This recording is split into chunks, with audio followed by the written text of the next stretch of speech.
Welcome to Is It In Yet? I'm Steve-O. And I'm Brian. And this is our first episode, fourth attempt at recording, but we've just had a quick production meeting and decided this is it. So whatever comes out of this is your first episode. This is what you are going to get. If you are listening, thanks for listening. And we will always be appreciating any feedback from any of our potential listeners. So hang in with us as we kind of try and figure out what we want this show to be about. And you are more than welcome to tell us what you like and what you hate. Anything to add there? No, that sounded pretty good.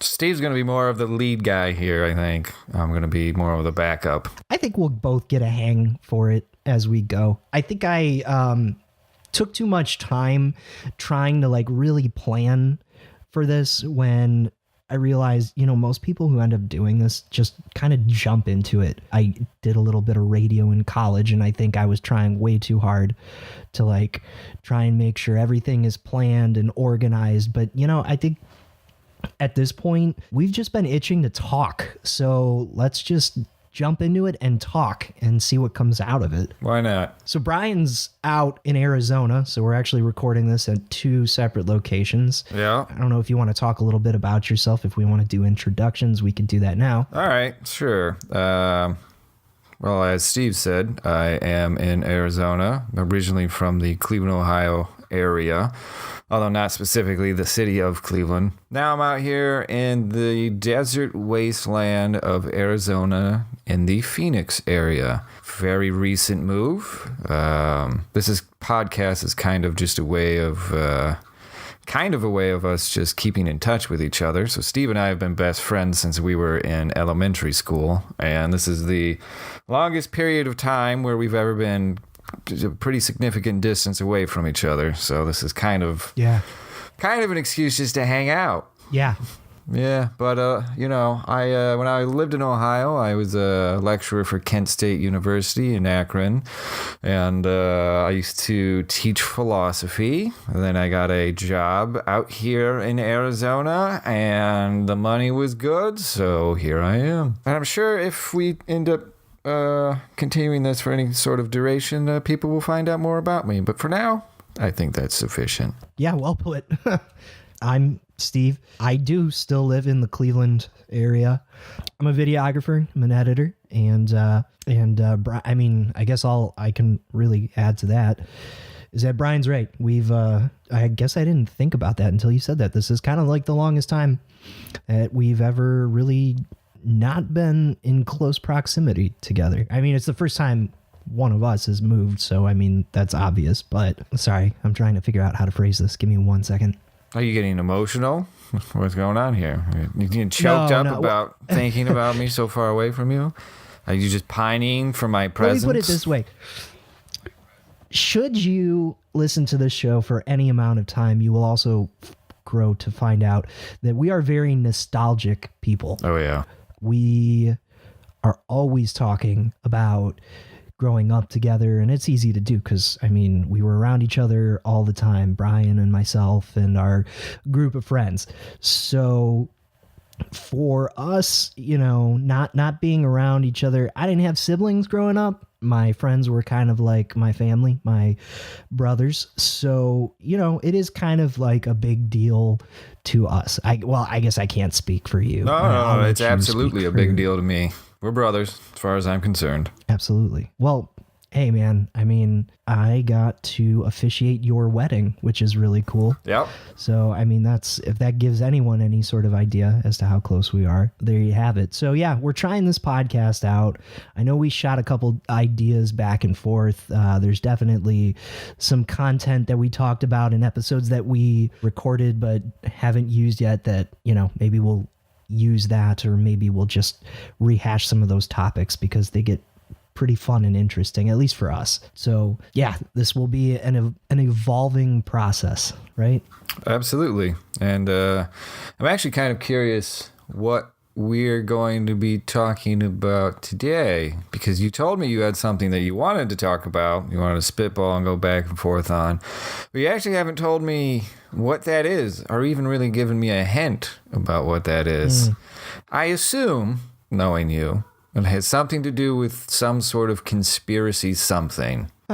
No, I mean, Wow. this might, I was just kind of thinking this might actually be an appropriate thing for us to talk about being our first episode, because number one, it might actually give some people more insight into the kind of people that we are. And also, you know, going off of that idea of nostalgia, I posted a video to our friend group the other day. You watched it. It was this mini documentary that I did. I used it for a school project about our punk DIY community. Yeah. I watched it. I saw it. I got choked up a little bit. See all of that. Steve and I grew up playing in the Cleveland local kind of DIY punk scene, and we were pretty deep in that for a long time, for about, I would say 5-6 years at least. And it just some of those years were the best years of my life, even till today. You know, 15 years later or whatever. Yeah. And seeing a lot of that, seeing some of the old bands play and some of the old shows like Berea Fest, and you know, seeing that whole community again was touching, I guess. Nostalgic is really the best word, I guess, to probably describe it. Yeah, and so I mean that was a part of our lives that we were involved in for a long time. I'd say the largest chunk of the time we were growing up, so from like early teenage years into, you know, mid 20s, and to an extent it's still part of our lives. But the point is, like, we were heavily entrenched in everything that was like punk rock. And at the time, there was a really big scene out where we lived. You know, like, I have always said that we grew up in the right time. It was perfect timing. It was perfect timing because that scene doesn't exist anymore. It's not. I mean, it's what is left of it is just a shell of what it once was. Yeah. I mean, it was a weird time to just, like, if you were a kind of counterculture kid growing up in an area where you maybe didn't fit in, or you felt left out, and you know, you were searching for kind of like-minded people who were interested in the same kind of music and had the same kind of values. There was this tiny little niche kind of in the Cleveland area that just got bigger and bigger and bigger, and it was this great community, and it kind of expanded the whole Rust Belt area, right? It was it's people in Michigan and down through like the Cleveland area, like northeast Cleveland and toward Pittsburgh, and all like that whole Pittsburgh, area. for sure. Yeah, was just full of a vibrant community for this punk rock scene for us growing up. It was amazing. It was absolutely wonderful. You know, now it's basically gone. I mean, I don't even aside from a few bands that I'm aware of, I don't know of any like deep rooted Cleveland local punk bands anymore, really. I don't either. And for a while, I used to think, you know, because we're getting older now. I mean, we're still young, but you know, we're definitely, now we can absolutely say no buts about it. We are adults. And Adultish. I always have these thoughts about when I get nostalgic and think back to things like that. It always goes through my head the same way these days, where I think to myself, you know, was this really that big of a deal back then because it really is different now, or because I was younger and it was just a bigger deal? It's kind of like when, you know, any teenager thinks back, or any adult thinks back to when they're a teenager and they think to themselves, like, you know, when I was a teenager, I never understood why adults were always so annoyed with teenagers. And then you grow up and you actually become an adult and you spend some time around teenagers, and your mentality has completely changed, because now you're like, well, I'm an adult and I can see how fucking annoying teenagers can actually be. And that's no put down on any specific type of teen. We've talked about this before. We were just as bad, if we were not some of the worse worst. sometimes. We were some of the worst. We really were. We really were. You ask any one of our friends and someone's got a story at some point where they were a major dick to someone, and you could totally see why, yeah, people would get put off by that. But so I do the same thing when I think about the music scene. For a while, I used to think, like, was it really that big? Or did I just think it was because now I'm an adult? But I can confidently say it is different. And the reason that I kind of bring that up too is even less about the music, but more about the community and our kind of lifestyle at the time. So I posted this video, and it was truly because of nostalgia. I had just happened to be looking over some old projects.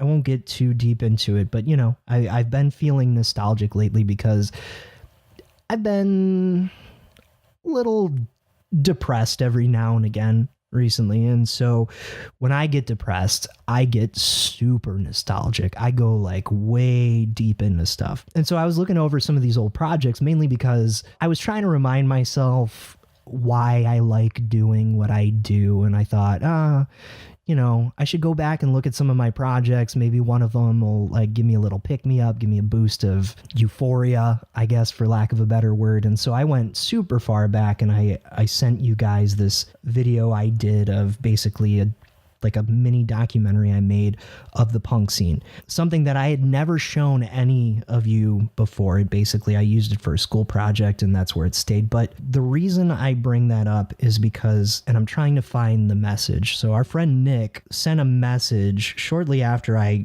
sent that video, and I think he hit it like right on the head.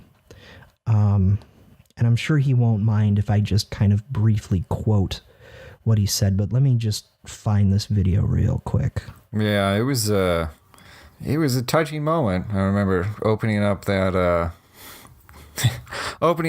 video document and kind of realizing what it was. I remember, because I don't know, what were we, like 20, 21 when you did that video? Somewhere around that age. We would have probably been around like 19, somewhere between 19 and 21. Yeah, like college age, early college, or I guess early college for most normal people. I didn't really seriously do college until later in life. But yeah, I mean, I remember opening that video though, and just not exactly knowing what to expect, but then just, seeing everything, all that, all those people, all those bands and everything, it kind of just pulled me back, got me super nostalgic too. So now I've been dipping in and out of nostalgia, I've been learning songs on guitar from bands we used to listen to, like The Fall of Africa and Lightbearer and all of those guys. I don't know. I spend almost all day listening to that music again. I'm just deep back into it all of a sudden. I sent you guys that Casualties video, right? And that, all right. Well, real quick on the Casualties. I did not like the Casualties. I did not care for the Casualties at all. I started listening to that song that you sent me, and I listened to their newest album, and all of a sudden I like the Casualties. I don't know. I don't know if that's just a change. If maybe I'm nostalgic for that punk scene again, or to play in a band again, or to to do the things that we were doing and listen to the music we were listening to. I'm not sure exactly what it is, because they haven't changed significantly. I mean, their newest album is a lot different than their older stuff, but yeah, they have a different singer now too. I found out. That's what it seems like. Yeah, but yeah, all of a sudden I like the Casualties. Yeah, right, and I'm doing that too, because I was not exactly a big Casualties fan growing up either. I remember like when we were, like you first start dipping into bands that like you start right off the bat because they're so new, you think they're cool, and then you really start to kind of develop your own personal feeling towards certain bands and stuff. So the Casualties I remember like listening to when we first started getting into like street punk, and I liked like maybe one or two of their songs, but I really didn't, after I really kind of got a feel for what I liked versus just what was out there, I really wasn't a big fan. But I found that video because I was just going through this nostalgic phase, and I actually liked it. And the whole reason I sent it to you guys, I think I even said that in the message, is like I might just be like nostalgic here, but like this sounds fucking awesome. Yeah, it's to me. legitimately a really good song. Although I don't think that's Mark Unseen on guitar. I don't. I think Nick's wrong. Yeah, too, I think because Nick's wrong. now the voice in the new one actually sounded a little bit to me like Mark Unseen, but when I figured out that when I figured out that the lead singer is no longer a part of the band, I saw like the lineup. And I know we're talking about two different time periods here because the video I sent you was 2011. This newest album that they released just at the end of 2018, but they have like a completely different lineup now. Mark Unseen is not listed in that. But anyway, I found Nick's response. So let me this is going back again, just to circle back to the video that I had posted. And Nick said, honestly, I feel emotional watching that. It made me feel young again. And it got me thinking about when that was a big part of our lives. Got me wondering, how did I become this fucked up older version of me? And that's kind of hard to swallow sometimes, I think. That you were once a very progressive young person, and now you're an adult riddled with new problems and new stressors. It makes you feel not very free sometimes. Yeah. That is well put. That's well put. Right? I mean, I read that.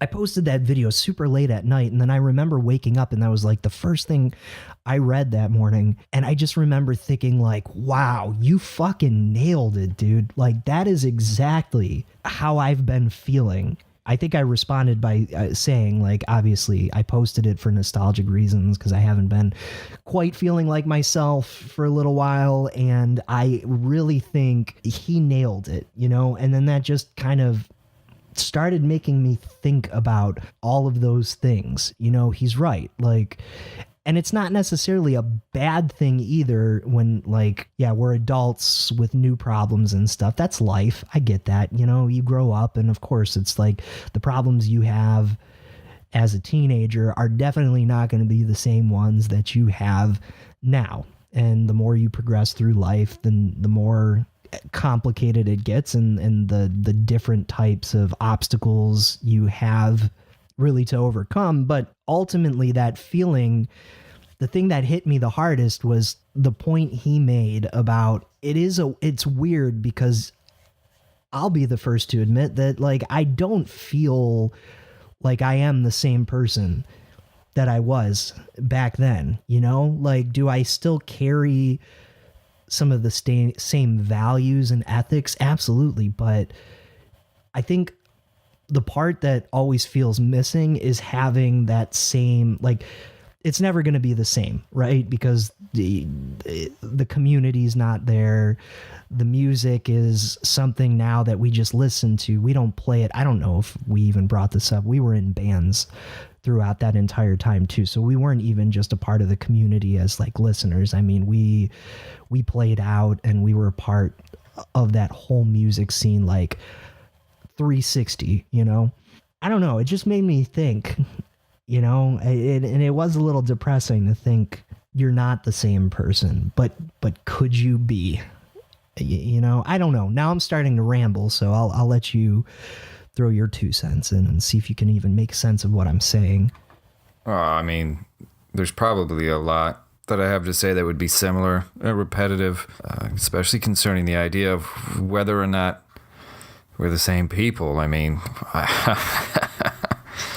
are you going to say about that, right? I mean, you have different, you know, philosophical foundations for understanding what it even means to talk about individuality or self-samehood or whatever you want to call it.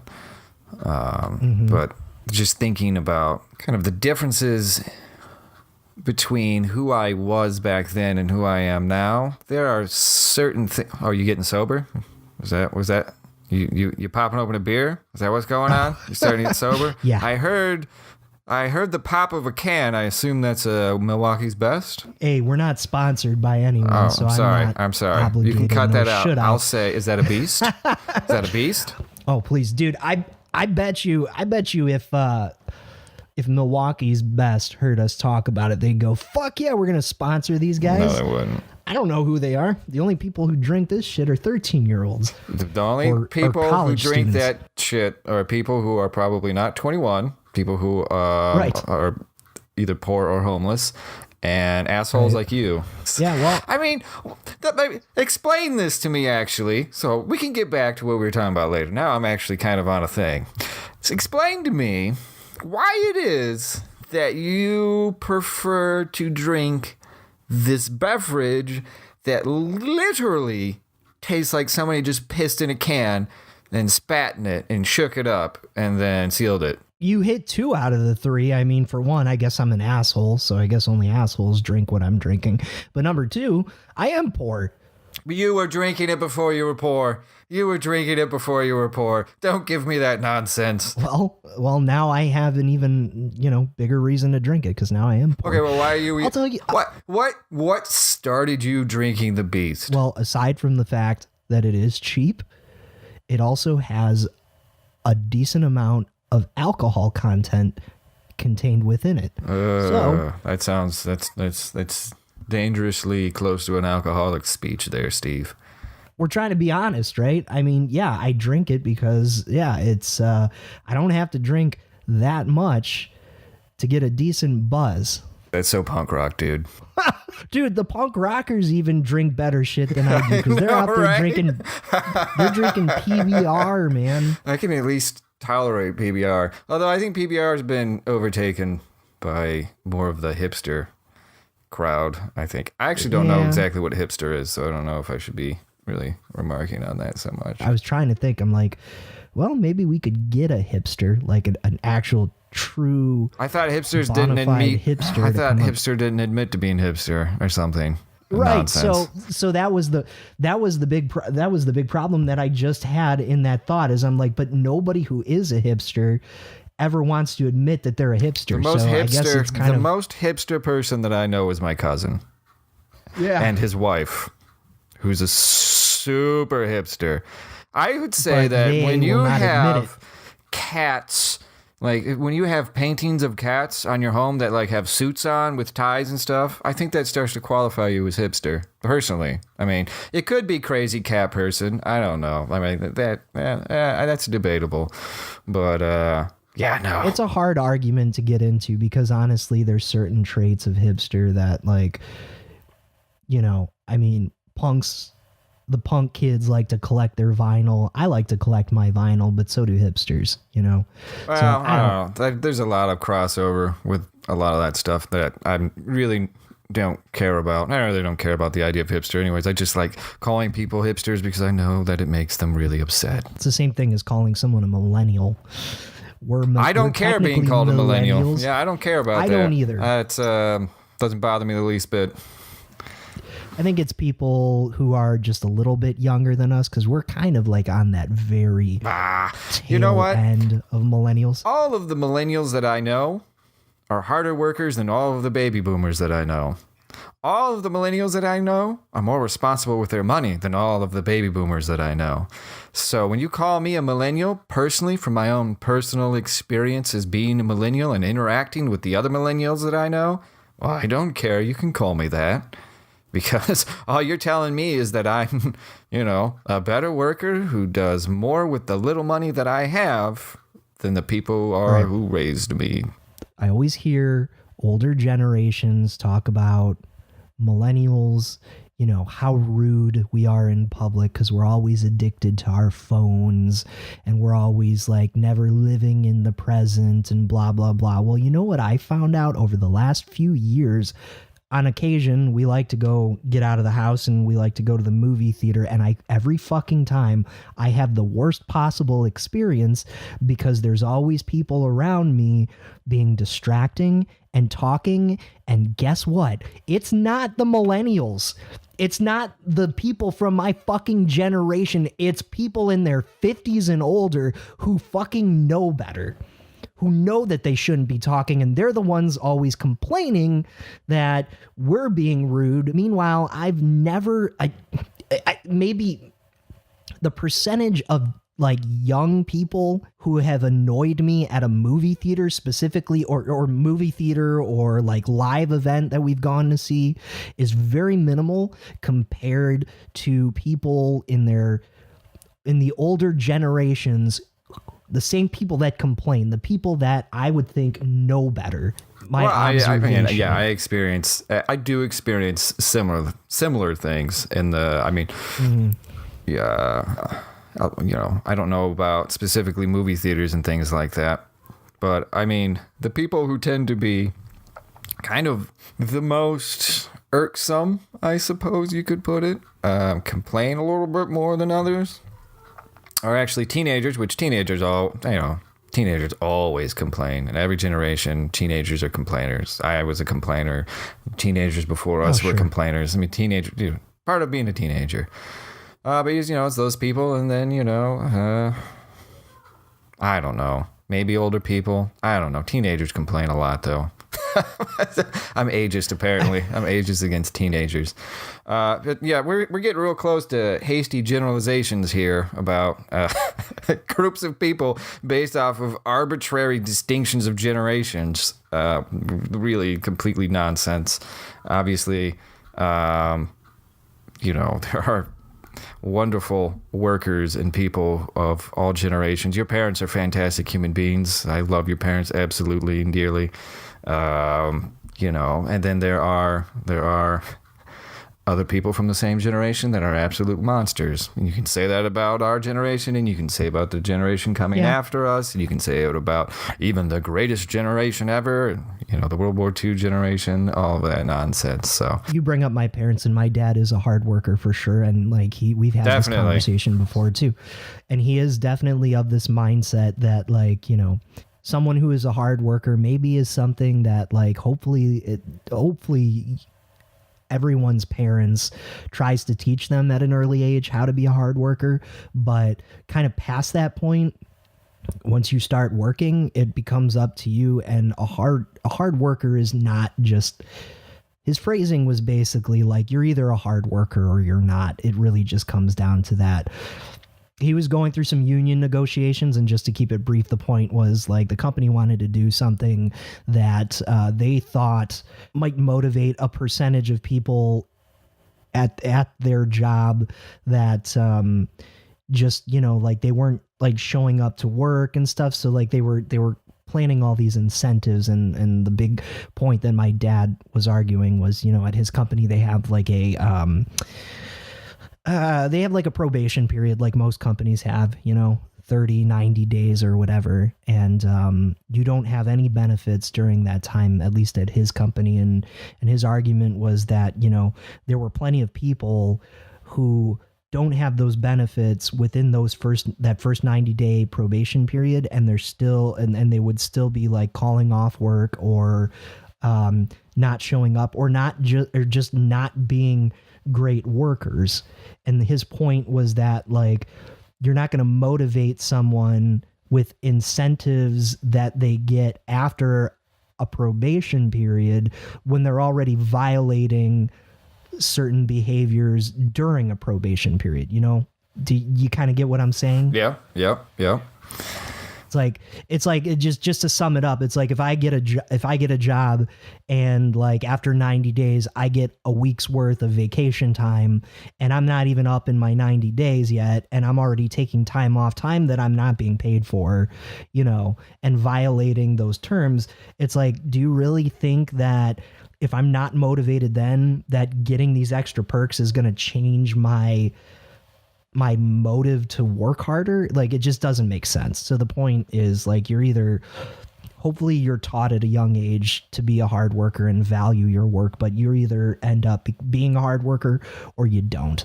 And there's really no amount of motivation or incentives that really change that. That's up to you. Yeah. And I think you brought up a pretty good point actually, about teaching children at a young age to appreciate that.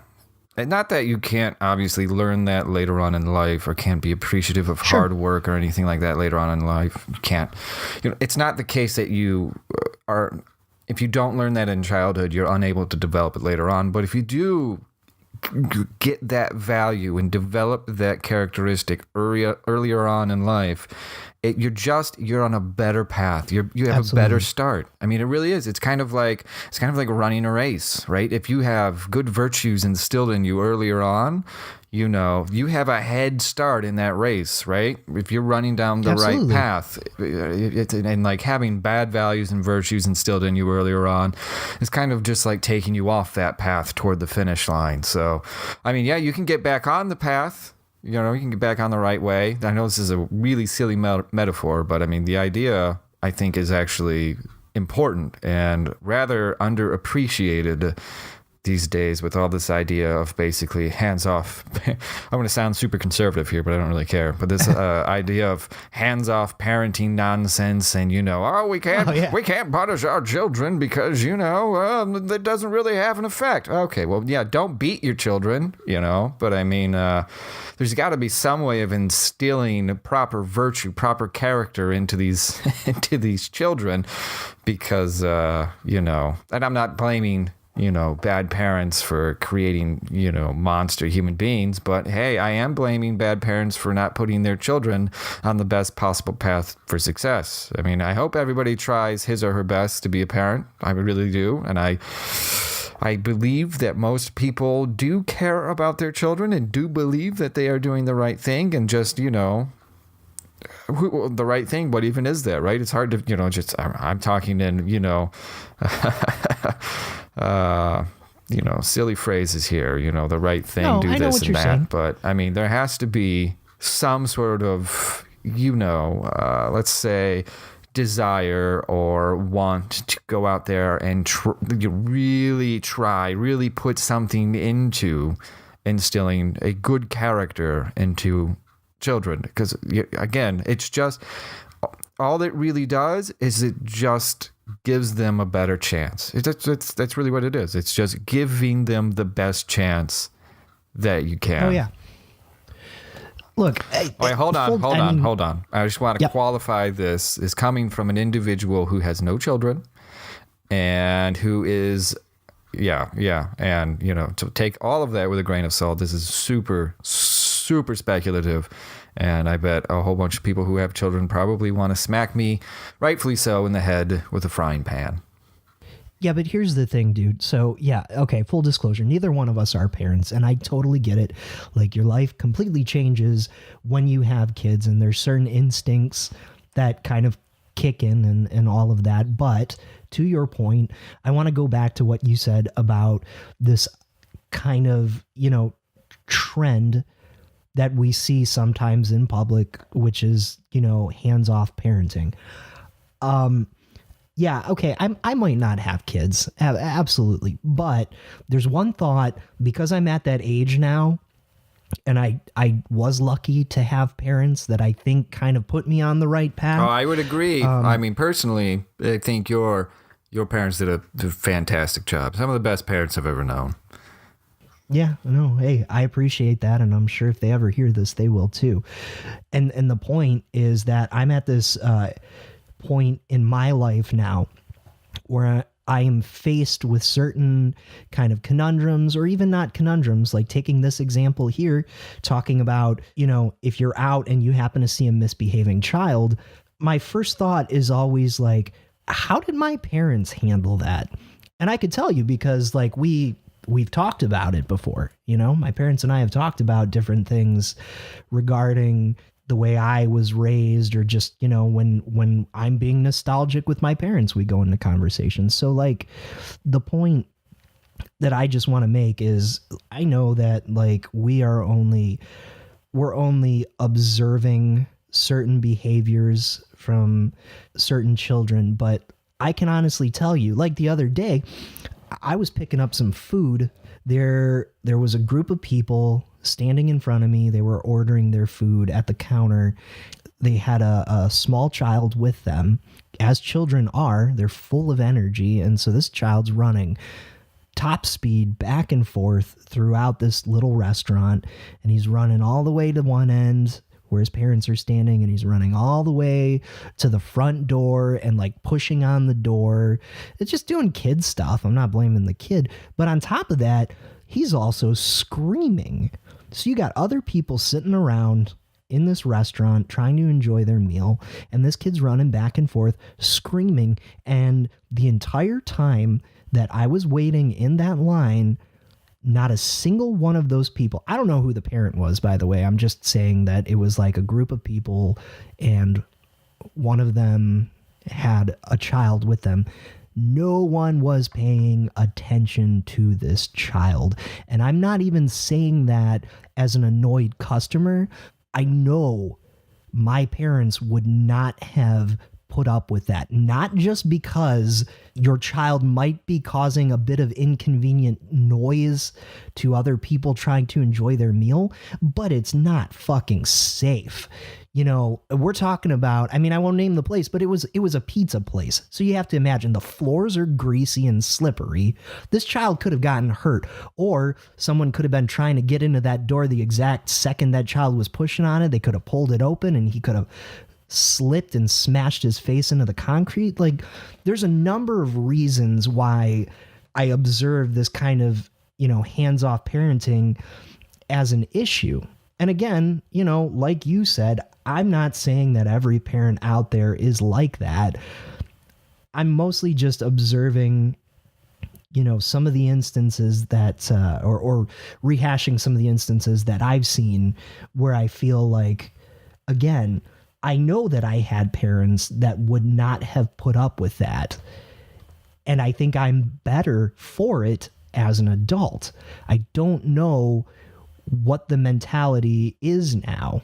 Like you mentioned the hitting too. Like, okay, I understand that, you know, right now in our culture, especially with how kind of sensitive and PC things have gotten, especially the fact that like you can video record anything and anything can even be taken out of context. I can see why parents are nervous about acting certain ways in public, but that still doesn't mean that you just ignore it. Ignoring a problem does not make it go away. You know what I'm saying?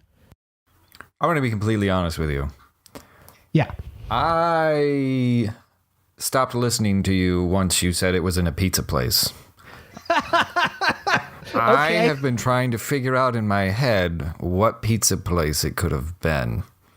Oh. Now I'm thinking like, okay, what are questions I could ask Steve to try to figure out what the pizza place was without actually asking him the name of the pizza place? So I'm thinking like, did they have wings? Well, first off, is this a place we used to frequent? Not you and I. No, I don't think you'd guess it. Bummer. All right, I don't care anymore. What were you saying? I'll try and sum it up. My point is I remember something about parents and you having great parents. And yeah, you had great parents. Let's move on. Steve just likes to rub in everybody's faces how great of a childhood he apparently had. I didn't think it at the time, though. Yeah, I actually had very loose parenting, which is actually kind of surprising considering how much of a monster I was. And my parents used to let me hang out with you. And you to say you had loose parenting, that's one thing. But we also had friends that had absolutely no parenting. Yeah. And my parents would just drop me off. And my parents are not stupid. You think at the time growing up sometimes that it's like my parents think that like they're dropping me off at so-and-so's house and they don't have a clue what we're going to be doing. No, parents are actually way more perceptive than you give them credit for. But that's just because at that age you're a dumb teenager and you think you can get away with anything. But we hung out with some people. We did. We hung out with some people. All right. We hung out with some people. With some. That's a good way of putting it. You know, we hung out with some people. All right, with some. Yeah, I was 16 years old, going to I'm going to put this as we can see this, but this is air quotes. So we were 16, going to an air quote recording studio with a dude who would eventually go by the name of Sir Newtonus. If that is actually, is denoting a famous person, then. This is not the same Sir Newtonus, if that's the condition. But this is a special guy who we went to record with because we thought that this guy was going to have at least a semi-professional setup. We were going, we were 16, we were punk rock, we were going to record our first EP or whatever it was going to be, and, it was going to be great and all this stuff, and we were so excited. And we just, 16 years old, show up to this dude's place, which is basically a trailer. I mean, that's really all it was. Yeah. It was a trailer with one extra room and a tarantula. And this dude, Sir Newtonus, well, he went to prison for statutory rape, right? So I mean, he's a special guy in the world. We were basically a bunch of kids hanging out with him. Yeah. We didn't know any of that. We obviously. showed up to his place at one point. The dude would just pass out on his couch. So we were like, fuck it. We're going to sleep on the floor. So we slept on that dude's floor for like 3 hours. Yeah. All just woke up. And pretty sure the bass player and I got high, and then we recorded music. The dude obviously was coming off a bender or something. Oh, he was totally coming off of Bender. When I say record music, that should be in air quotes too, because the garbage that came out of that recording was just... Yeah, it was terrible. I mean, it's, today you could take, a laptop, open up your laptop and hit record on, whatever device it is or whatever program that you're using to record, throw up like a snowball microphone or whatever, and you're going to get a better recording than what we got from this guy. You and I started recording a song together just right before you left for Arizona. That was just a jam session one day where we were writing and we decided to record it so that we didn't forget it. That sounded better than what this guy produced for us. So you're just talking, like you said, about opening up a laptop and hitting record, and it was still better. The mere fact that we even found out about him in the first place was because one of our band members met him at a Denny's. Yeah, and told him about his recording studio. And that's how we decided, okay, he randomly met this dude at a Denny's. And I'm thinking did I even ever tell my parents that? Because would they have let me? That just sounds... Again, I don't have a kid, but if my kid came home one day because he was in a band and he's like, hey, great news. Our bassist met some 35-year-old dude at a Denny's last night and he's got a recording studio. So we're going to pull our money together and spend our next few weekends up there. I'd be like, the fuck you are, kid. I would wait until the kid went, oh, and by the way, his name is Sir Newtonus. I'd be like, nope. Nope. Don't think so. I don't know. It was, you got to give context to it a little bit, right? We grew up actually in a suburb. We say Cleveland, Ohio area because, nobody knows the farm country that we actually grew up in. We grew up in a hardcore conservative, farm country dominated by elderly people. I think that was probably when we were growing up, I think that was, the highest census, right? The highest demographic, right? And, very conservative, punk rock did not exist in this small town. No. And here we are going to the local Denny's, which you had to drive. The Denny's wasn't right next door, right? I mean, it wasn't like a 10-minute drive down the road. This was a trip to get to Denny's. But Denny's was the only place that was really open 24 hours. It was near the highway because that's where the biggest group of restaurants were located, just because, again, there's nothing in between, like you're saying. Right. And I mean, it's the only place that's open 24 hours. So we would go to this place and, 16, 17 years old, smoking cigarettes inside because you could still smoke back then indoors. So we're smoking cigarettes in the Denny's, hanging out to drinking our coffee, all god hours of the night.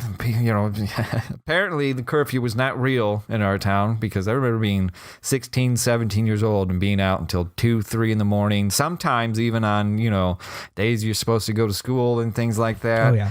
But I had a curfew. Yeah, you had a curfew, but here we are. It's a diner. It's just it was literally the only place you could go to that was open past 10 o'clock in the town, right? I mean, and you go there And then it's where kind of all the dirt balls were. And, we were dirt balls.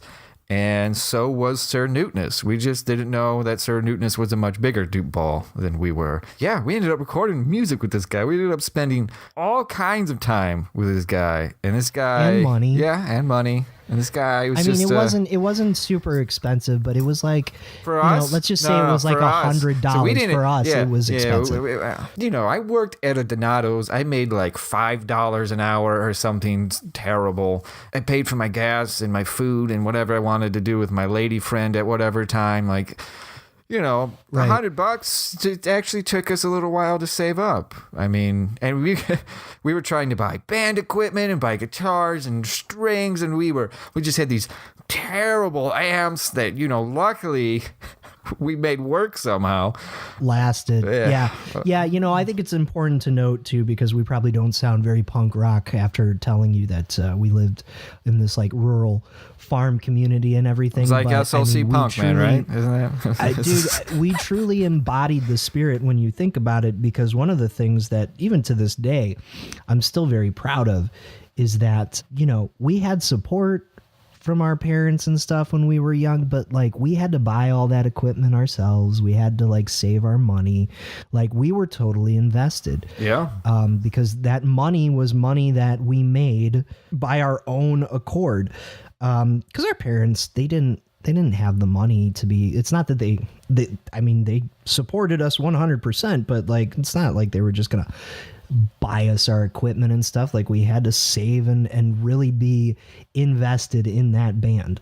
So, I mean, like you're right. I mean, $100 is for anybody at that age is definitely a lot of money. But when you put it the way that you just did too, it really was an investment for us, especially because $100 is something we could have used instead of getting a shitty recording to buy. We could probably have bought our own startup shitty recording gear ourselves. And we had some. After that period, we eventually got our hands on some shitty startup stuff because, in true stupid teenager fashion, a buddy of mine, Nick, and I stole a bunch of equipment from the school we were going to. Oh, and then we had a buddy, John, who not drummer John, other John. He stole some mics from a church for us. I remember that. There's nothing more punk rock than stealing mics from the local church, right? I mean, that's about as punk rock as you get. That's even borderline black metal, dude. If he had lit a fire inside the church, we would have skipped over punk rock and gone straight to black metal. Shot up the dark mark into the air. Well, it's funny you bring that up because your cousin and I were hanging out a couple days ago, and we were just again going down memory lane, and he brought up something that like him and I don't know who else was involved in this, but like we were actually thinking about ganking some sound system from a church. I remember this plan. Yeah, I loosely remember this plan. Yeah, and I think I was actually pretty opposed to this plan. I thought it sounded pretty bad. Yeah, you probably were. We were laughing so hard over it because him and I were both like, especially him. He's like, I am so glad that we never did that. That was like the stupidest thought that we ever had in our entire head. I can't believe that we even remotely considered the possibility, especially because you're talking at that age. Like that's a felony. That's robbery. I think that's robbery. It's technically. Oh, you'd have to do. It'd be, probably breaking and entering, and then either petty theft or burglary. I would assume. Probably burglary. Yeah. But we seriously talked about it, and God, I mean, it's just funny when you think about like everyone has thoughts about stuff that like they think about it and then they never actually do it. It's just like a fleeting thought. But like to actually even talk about doing something like that puts it on a whole new level. We had lots of dumb ideas. We had lots of ideas to do really dumb things that we wanted to happen but would affect other people very negatively. But back then we weren't always the most considerate people, unfortunately. Thank God we learned how to be more considerate. But that's why, going back to what we first originally started talking about, teenagers are stupid, man, and we were assholes just like every other. We were special teenagers. We were like special assholes. I mean, we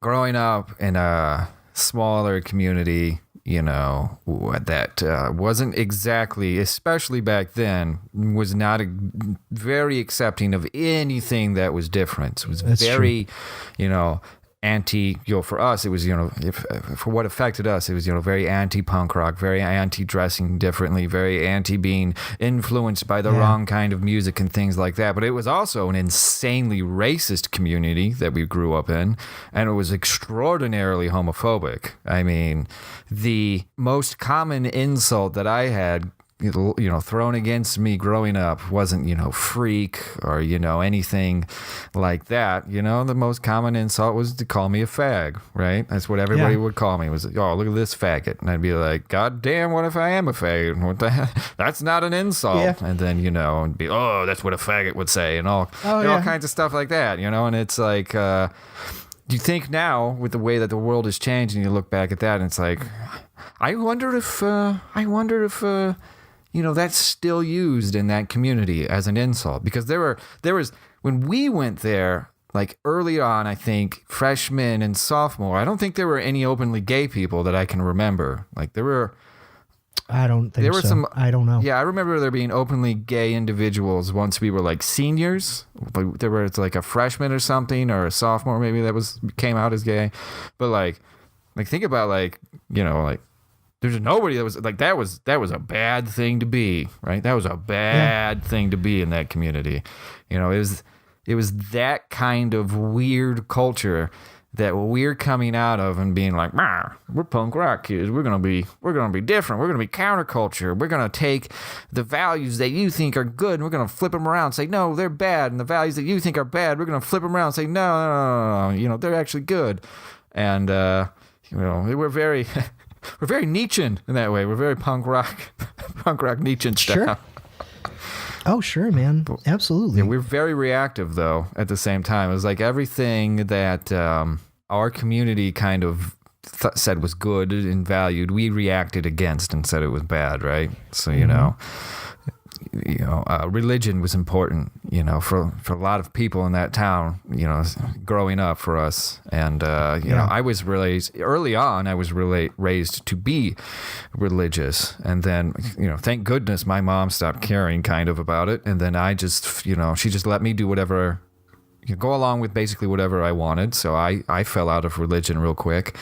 But like, I remember telling people that and like, telling people that I'm an atheist, or even when I was an agnostic, telling them I'm an agnostic. And it was like I told them that I had just murdered my grandmother with an axe or something, right?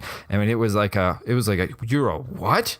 Oh my God, you're a horrible person. It's like, it was an immediate statement about the character of my ethics, which granted, I was a monster of a human being back then, but I mean, it wasn't caused by a lack of religious belief, but I mean, it's just crazy to go back and imagine, the world that actually raised us versus the world that we identified with. It's just completely opposite from one another. And really the world that we actually chose to grow up in, because a lot of people, yeah, they don't choose. You're right.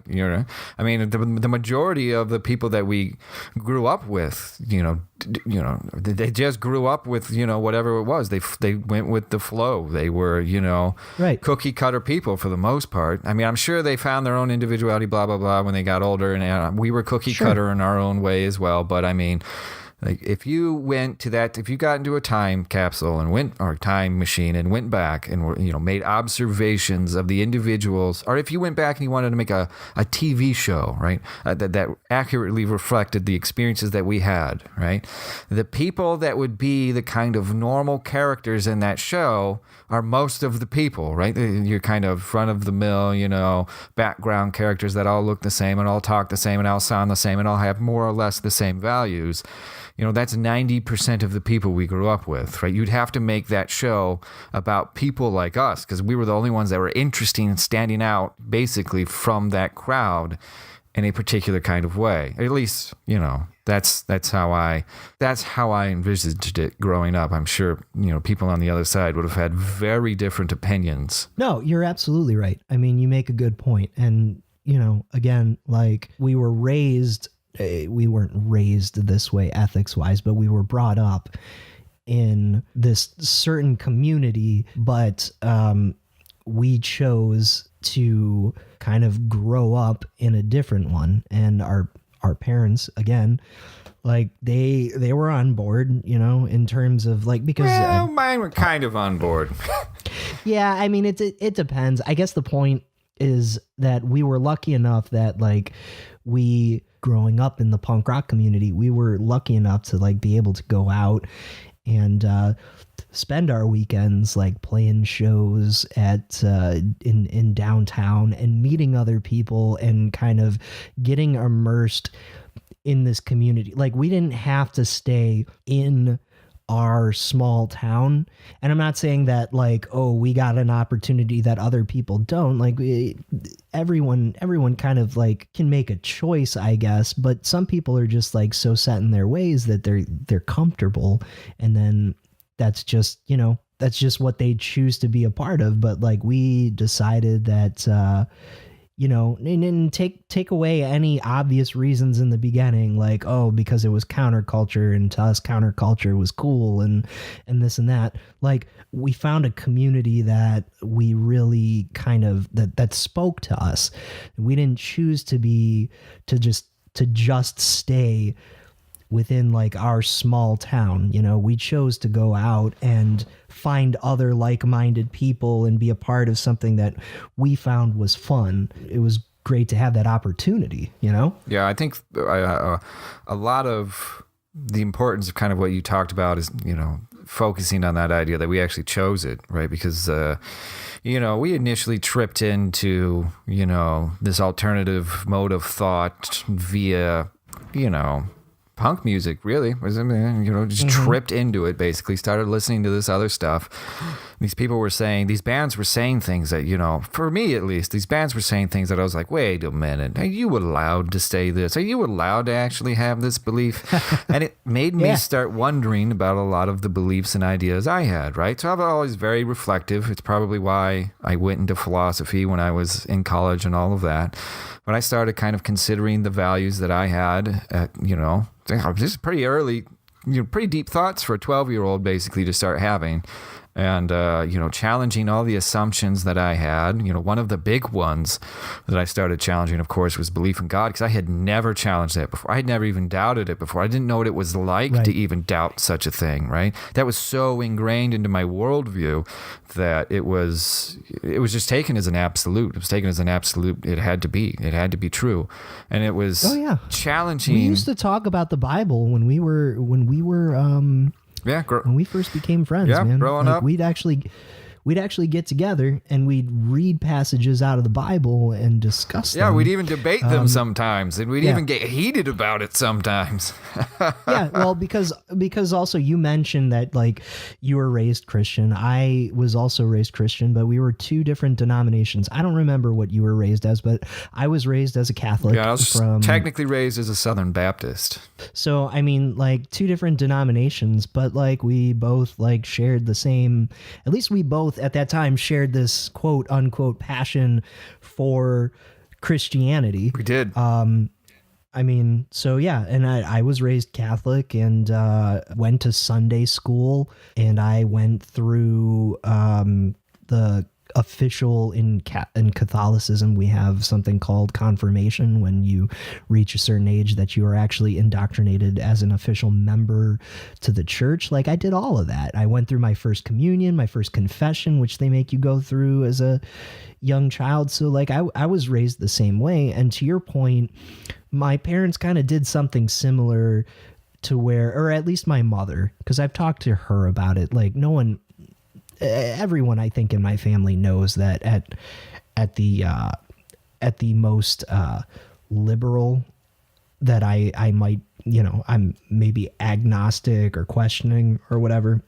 No one argues with me about that. But, my mother and I did have this conversation one time about, the whole church experience and everything. And she had basically told me, she said, I wanted to bring you up with those values just so you knew that they were there, but ultimately when you came of an age to like make your own choice, I wasn't going to stop you. It was just, we wanted to raise you in those values. So I guess for lack of a better term, you knew that they were an option, and if you didn't end up deciding that like you were going to join the club, that's okay. So anyways, sorry, as you were saying. No, I was religion, just putting a lot of emphasis on this idea of choosing our values and especially reflecting on those values, because I mean, a lot of what ended up entrenching me, like punk music and that whole culture and that whole scene and that whole community, that could have just ended up being a phase for me. But here I am, in my 30s and still die hard will admit to being, a punk rock kid and, still thinking of myself as belonging to that community and all of that. But I mean, when a large part of that was just because, we, again, like I said, we tripped into this music and then that just started rolling a ball for me, right? It just started rolling a snowball or whatever, and it just get bigger and bigger and bigger. And all of a sudden I'm starting to question, my very identity and who I am and what I am and why I have these beliefs and all of that. And my worldview is just smashed to pieces. So I actually started overcorrecting and just launching myself in the opposite direction. So like I said, I was kind of, I said we were kind of reactive growing up, but really I should speak just from my experiences. When I was a kid, when I was an early teenager, I was incredibly reactive because I took the values and the things that I was raised with and I kind of reacted against them and just shot real hard in the opposite direction. And then, eventually as I started growing up, I would balance this out and kind of figure out, what really are the values that I hold? What's the logical reasoning behind them? What's the, ethical structure that I want to follow? What are the characteristics that I think are the best for, supporting a happy and successful life and all of that? But, I started thinking of that stuff. I believe at least, pretty relatively young, right? Probably around 11, 12 years old. And finding that community that existed in that DIY punk rock scene that was, very much in support, because there are parts of the punk rock scene that are incredibly restrictive, where it's kind of the same idea, right, where it's niche based, where you have to have certain beliefs in order to fit into that. Like you have to be an atheist to be punk rock, or you have to that old phrase, smell a punk before you see it, blah blah blah. There is definitely that part of like restrictive, you have to be like us to fit in. But then there's this community that we actually belong to that didn't give a fuck, right? It just didn't really care, right? And that is the part that, like, it was that part of the punk rock scene and community that we were a part of that really, really changed who I am. Really, I kind of, almost want to say cliche, right? Where they like defined me or even saved my life or whatever. Like whatever it is, however you want to say it, however you want to express it. It's that community that really changed and set me on the path that led me down to becoming who I am today, because that was the first time there was ever a group or a body of people that were like, you know what, if you want to believe in God, I don't believe in God, but fuck it, I don't care. If you want to shower 6 times a day, fuck it, I don't care. It was just, let's just get together and hang out and, we'll share values and we'll share beliefs and things like that. But we're also going to be somewhat constructive about it and somewhat open about it. Yeah, you're absolutely right. I'm going to be honest, dude. It's interesting that you talk about that, because I don't know if we've ever really, we might have sort of talked about it, but never really had a serious conversation about it. But you mentioned like being drawn in, and like one of the first things you started kind of like questioning and reevaluating was your religion. And quite honestly, for me, religion was kind of more of like one of the very last things that I really kind of dropped or at least, started questioning hard. I actually hung on to religion. Maybe I never talked about it while we were kids either, but I actually hung on to religion for quite a while. For me, yeah, I kind of remember this because I was like the first to go on religion, and then like there were a bunch of us that are already not religious, but out of like the people who converted, I was like kind of the first one. And I remember it was kind of weird with you and with my cousin, who were both still very religious. It was like kind of almost sometimes felt like maybe I should, not say these things around these people kind of deal. Another person who I guarantee you, if I brought it up, he will deny it backwards and forwards. But another person that was like that was our drummer, because when I first met him, he was religious too. He was raised in a religious house. He went to a Catholic school. Catholic school. But really what I wanted to say was what really kind of first drew me. I guess I should preface this by saying, like, I always kind of felt like an awkward kid, little different. And it's not to say that, like, at that age when, like, popularity and stuff matters, it's not to say that it was something like that I was, like, unpopular or constantly picked on or anything like that. You've known me long enough to know that, like, sometimes I seriously, I question my place and where I belong and stuff. And just, I have, I don't know why I can't think of the phrase, but I think you're getting the picture. Anyway, when you and I first became friends, like, we were like peas in a pod, and I was just kind of like, I wanted to do everything you wanted to do. I wanted to do. I was all in for like our friendship. And then like you got into like punk, because we started getting into it just right before probably like junior high or something like that. And like you got into it and I started getting into it more or less, I'll admit, because you were. But then, like, it wasn't long after that, because in junior high, like right off the bat, we started like getting to go to shows and stuff. And it was really what sucked me in the moment that I was like, oh yeah, I am all in, is like we started like hanging around these types of communities that we're talking about. And I started feeling like, it's cliche to say, but I was like, oh God, like I actually belong here. Like you said, like no one gives a crap that I'm a super short kid. No one gives a crap that like sometimes I say awkward stuff. Like just no one cares. Like yeah, everyone was cool. And then the music honestly kind of did come like as an afterthought, because once I was immersed in that culture, I just fell in love with the music. Now, obviously, like I'm 100% all in.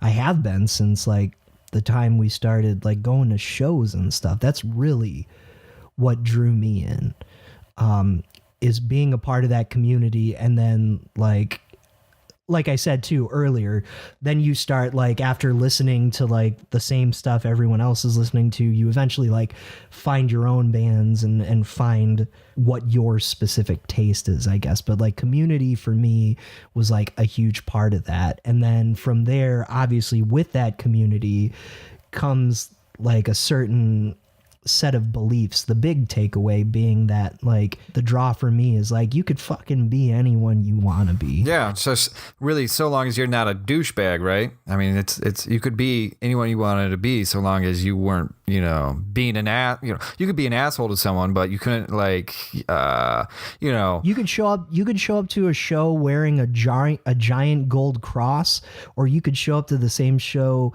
wearing that cross hung upside down, and I guess to the point point, I know I cut you off, but I think the point you were getting to is, as long as you weren't being a douche to someone, you were pretty much fine. Yeah, as long as you weren't know? taking advantage of someone or, trying to hurt someone for the way that they looked or just the things that they believed in, you were pretty firmly accepted by most of the community. Again, Right. there is some of the Nobody's perfect. there were a decent amount of people that were still, you got to dress a certain way, you got to act a certain way to be punk rock. That was just, unfortunately, that's part of probably any community that you have. But the I would say 90% of the community that we were participating with was, absolutely just kind of would take you in, and it's about the music, and it's about sure. the passion, and it's about the community. It's a weird thing where it's a music scene, but it's really built around the community. And once that community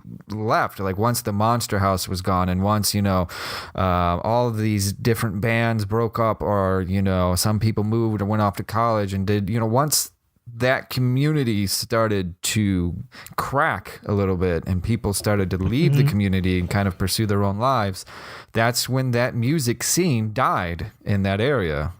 It's interesting. So my favorite punk band is The Clash, and I read this interview like years ago, but I think it's really kind of appropriate because, again, it's very similar to what we're talking about, and I think it just like hits the nail on the head.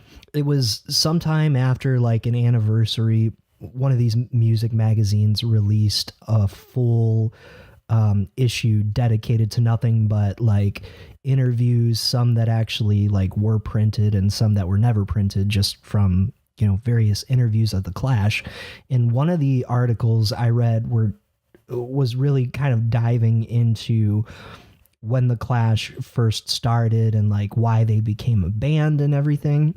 And it's not necessarily anything original, but it stuck with me because they were talking about community, and their whole thing was that what really kind of drove them as a band early on is that, punk sort of became a big thing after, it was post-war time, and you had a lot of kids who were just like hanging around the streets, got nothing to do. And, a lot of that sometimes led to crime and a lot of mischief.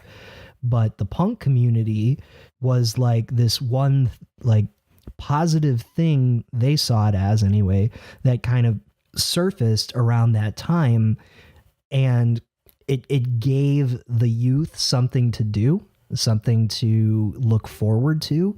And rather than just hanging around on the streets and maybe just like, completely fucking their lives up with drugs or turning to crime and vandalism and other sorts of, basically they had a place to go to let out their frustration and anger and just be themselves basically, and not take it out on the streets, if that makes sense. And to maybe a much more like soft core version, I kind of really related to that because I thought, yeah, I mean, because what would we have been doing with our time had we never like gotten into that stuff? Had we not been like part of a band and going to shows and heading up to Cleveland a couple times a month, like we'd be doing the same thing as like the rest of our community was doing. What did the rest of the community do? Like, I don't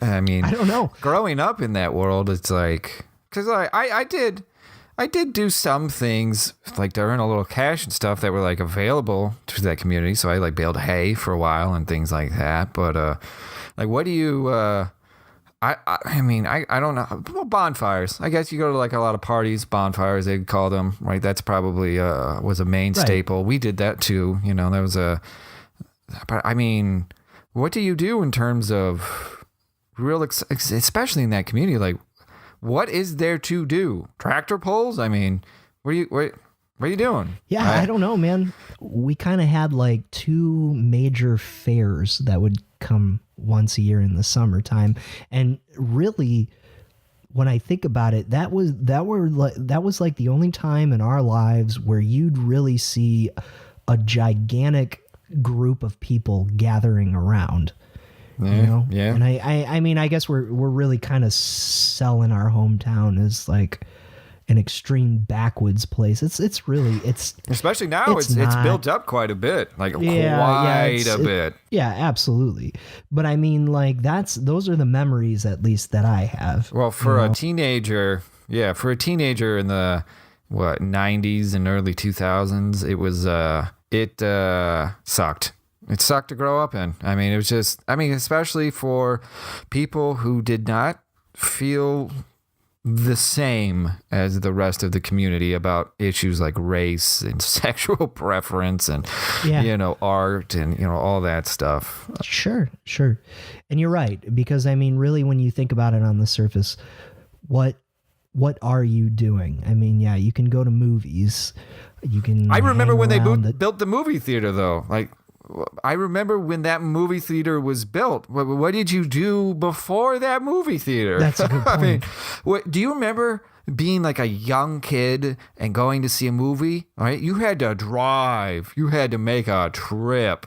Right. I mean, yeah. I remember going to a movie theater, I think, to see The Lion King, right? When I'm a little kid. That's funny you say that, because that is the first memory I have of being at a movie our theater? Hometown movie theater. Oh, I don't remember at our movie theater. I saw The Lion King somewhere else. I don't remember our movie theater being around until like right before we were in junior highs, when I think the theater got built. I mean, but I think the Lion King, I remember like we hauled. It felt like an hour to go see this movie, and I'm pretty sure it's the first movie I ever saw in the theater, right? And it was, I don't even remember where it was. I remember going to see when they released, the one of the versions of Star Wars, one of the millions of remakes of Star Wars that they did, where they, edited one piece of film or whatever. I remember going to see The Empire Strikes Back when it came back out, and we had to drive for it, right? We went like 45 minutes away to go see this movie, because there wasn't a theater. It's crazy, right? It's crazy because, how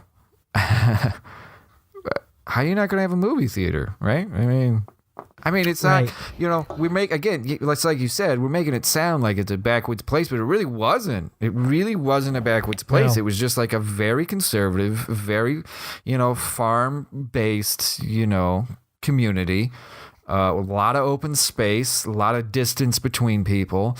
But it wasn't like in the middle of nowhere. It was only a 40-minute drive to Cleveland, 45-minute drive to Cleveland, right? I mean, and 30-minute drive to Akron. I mean, well, and to your point, because as you were talking, I was listening, but I was trying to think of like, because we weren't always spending our time outside of Medina. Like, obviously there was stuff that we did around town too, and I was trying to think like, well, what did we do?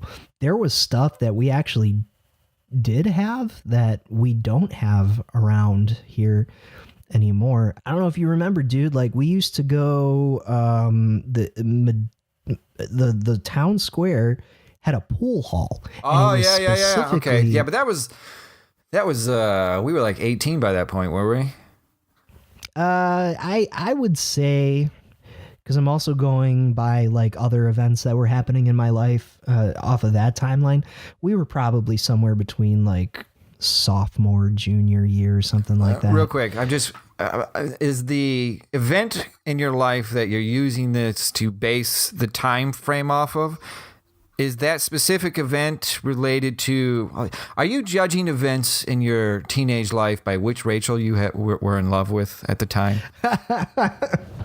You know what? I don't remember which. You don't remember which Rachel it was? Just short answer is yes. Yeah. Yeah. So you are basically judging it off of which Rachel you're into. First Rachel. It's the first Rachel. So you do know. So a little backstory real quick for everybody is Steve, for some reason, was only in love with women named Rachel for a while.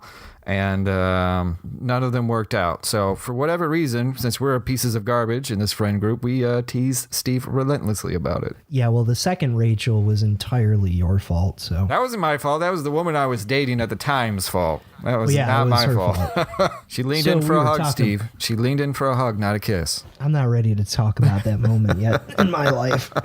But yeah, no. We did have certain things. That pool hall too, mind you, I remember was specifically like a hangout place for teens. Like it was not like, we're not talking about just like your local town pool hall where like dudes would go, you know, like make a couple bucks and play some pool or anything like that. This was like, it wasn't a bar. It was like a teen hangout place. Yeah, like an arcade. And, it didn't serve alcohol, I don't think. Yeah, right. Exactly. Yeah. And it always, to me, when we went, it always seemed to be pretty busy, but it did close down. And the point is, like, we don't, as far as I know, we don't have anything like that around here. Like, we don't have that. I mean, for all I have no idea if the bowling alley is even still open. I would imagine it is. Oh, I forgot about the But bowling alley. Yeah, well, because it's kind of hard to find if you don't live here and know exactly where it is. But yeah, I don't know what kids do around here. We know just out of statistics that, you know, kids are doing drugs. Yeah. That's a big problem where I live right now. Yeah. We there's no like going around that. Like we've seen the statistics, like heroin is a big problem and it has been for years. Opioids are a big thing out there right now, unfortunately. Yeah. Like most of what we've been talking about, I really have no idea how we transition from one thing to another. But yeah, that's something that I started thinking about when you were making your last point about, you know, what is it that people do? It's like, I could at least think of a couple things that we did, but...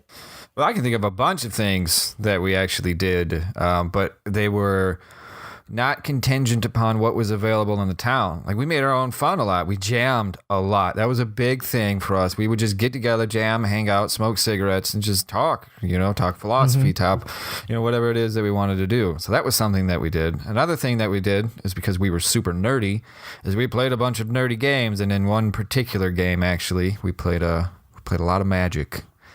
Yeah. Played a lot of Magic. You, me, and our bass player, Mike. We played a lot. Oh, and my cousin. The four of us together played a lot of Magic. A lot. Your brother too, every yeah, now and again. and my brother. Yeah, he joined in too.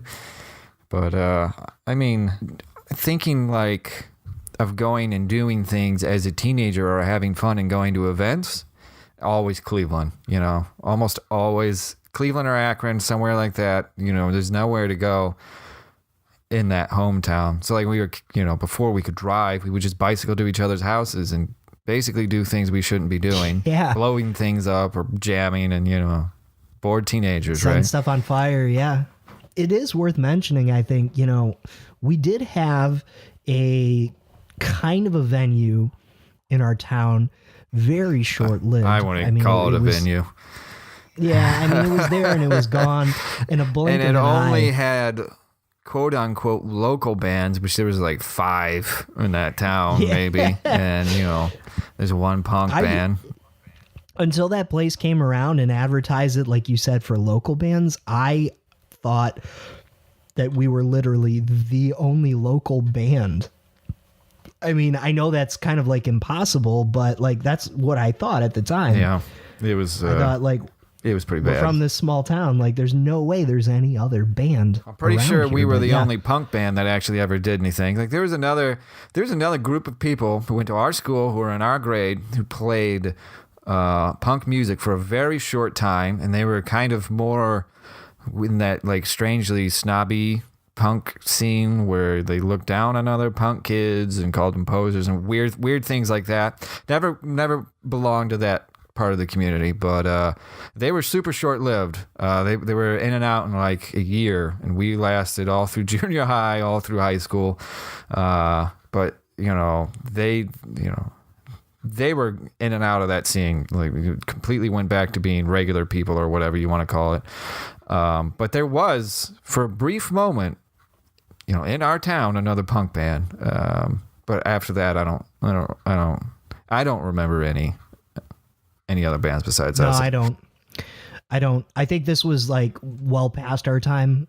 Maybe like if we had intersected at any point, it would have been just like towards the end of our time, towards the beginning of theirs. But I do remember when hardcore started kind of like becoming more popular. Like when we grew up, like the types of punk rock that were really popular, you know, you're talking like pop punk and street punk. Those were like the big things. And then towards the end, there was more like the thrash punk, metal punk, DB, yeah, that was a big one. Crustcore. Yeah. And then like towards the very, very end was like hardcore. And hardcore was always popular, but it really started kind of dipping into the punk scene towards like the very end. Yeah, like straight up hardcore, like playing. post hardcore really is what it was. Yeah. And I remember that hearing, or I wasn't living here at the time, but like hearing from our drummer and stuff like that, cause he's still in the scene today. I mean, he still plays like, I don't know how many bands he's in right now, but like supposedly that he cannot find shows in Cleveland really, because again, that punk scene's kind of dead. Yeah, it's defunct. But at the time, like towards the end and when hardcore was like kind of getting on and everything, there was a band from here, like another group of like young bloods, like high schoolers, I think. There was a hardcore band. And then I even heard a couple times about, you know, with hardcore kids, I don't know much about hardcore culture except hardcore, instead of like, you don't call them gangs, you call them crews. There was a crew here from our hometown, apparently, you know, like we had our little joke one, the MDX. Oh, yeah. But there was like, apparently, if you ask our drummer, according to him, there was like a legit, if you want to call it that, hardcore crew here in this town. So, but I don't know. Maybe I was gone by that point. Yeah. Yeah. I mean, I wasn't living there. He lived there. Yeah. We were in college at that time. Yeah. Too, so. Yeah. I didn't really pay much attention to our hometown once I left. I kind of left and never came back. I mean, I came back to visit, obviously, but yeah, well, hey, that's nothing wrong with that, man.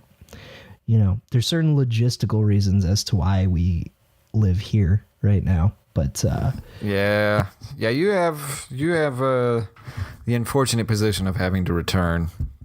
I never had that, so.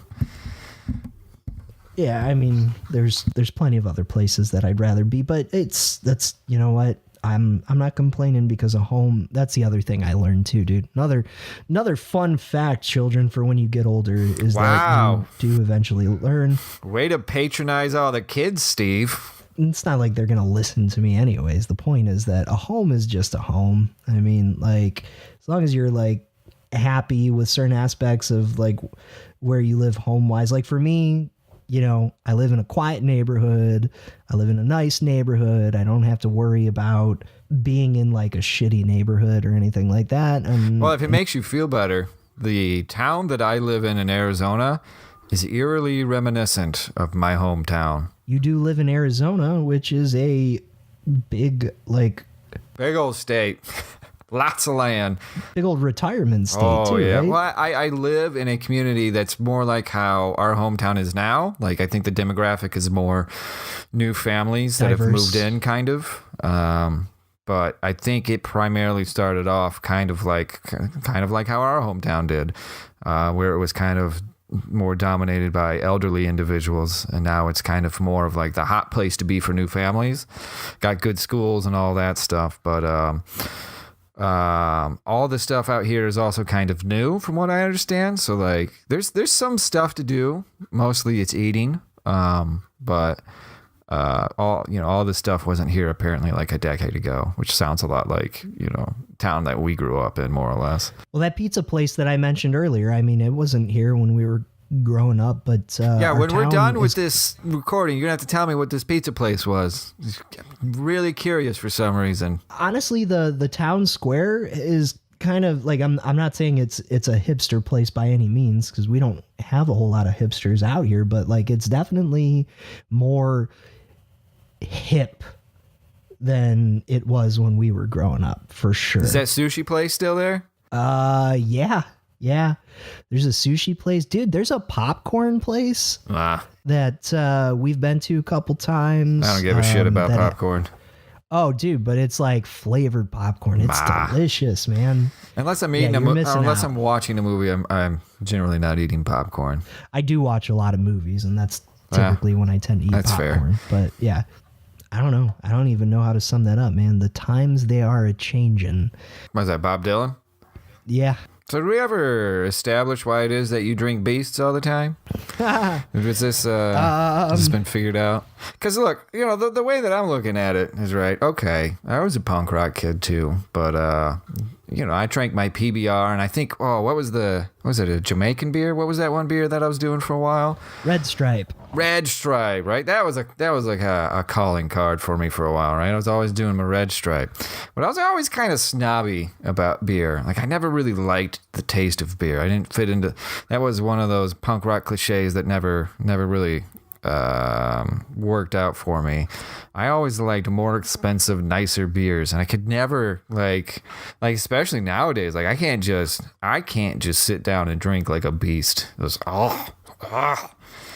I don't even know why. I don't even know how you enjoy it. Well, no, we did talk about it, and I told you it's. Oh yeah, it's the alcohol content. I forgot. You're a boozer. All right, we can move on now.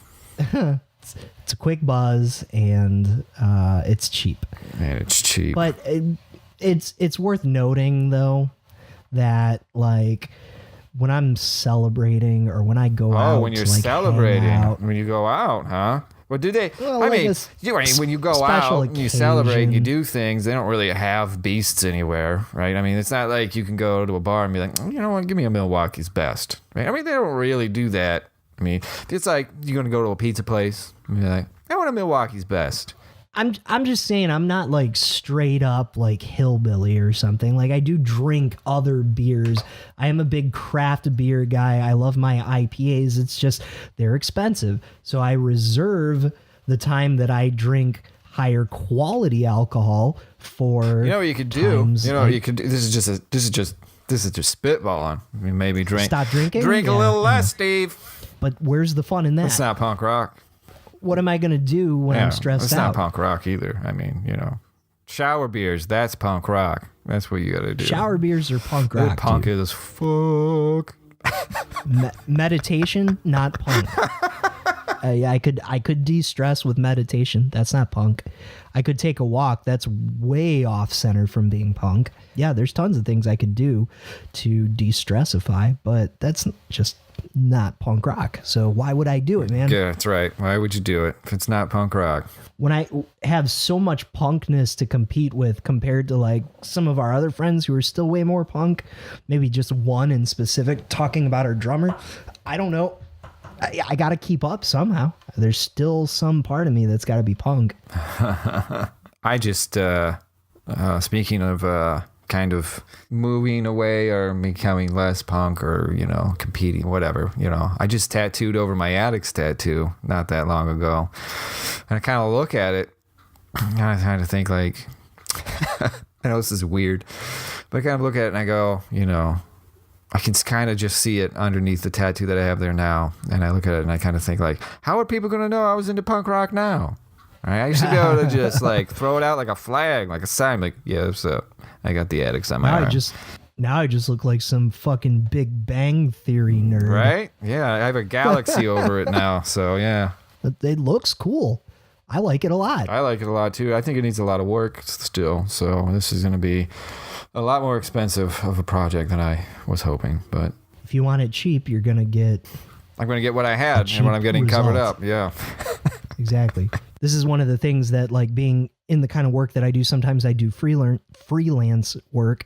Sometimes you have to bid for projects. And like I've had people tell me before, like, well, you're offering it for this price when this person's offering it for, let's just say $100. And I've had to tell people, you can't really convince them, but the best thing you can say is that's fine. If you want to pay for $100 project though, you're going to end up with $100 project, meaning like right. you're going to get that type of quality. Yeah, you get what you pay for. That's what the old cliche is. That's what the old it's not a ton. And those are random numbers. It's just, if you want to pay for something cheap, what you're going to get is a cheap project. Platitude. That's the word. Sorry, I just realized the word I was thinking of. What is platitude? Oh no, it's a platitude, right? That's the old phrase. It's a platitude. It's something that's obviously true. That's just. You mean the poisonous mammal that? The platypus. Venomous, not poisonous. There's apparently a difference. Don't ask me what it is. I was just told that once. I don't know if that's actually true or not. Don't quote me on that for anybody out there. Again. All right, so we've rambled on for quite a while now. Should we call this one done? Yeah, I think so. Okay, well, great. Then I guess this is a wrap for our first show. Yeah, and until next time, remember to keep the sauerkraut in your pants. If you were listening at all today, thank you very much. And be sure to subscribe if you want to hear how this podcast develops. I can at least promise you, at the very least, it will be an interesting process. We will always have sauerkraut in our pants. Well, I'm Steve. I'm Brian. And we will see you next time. Goodbye.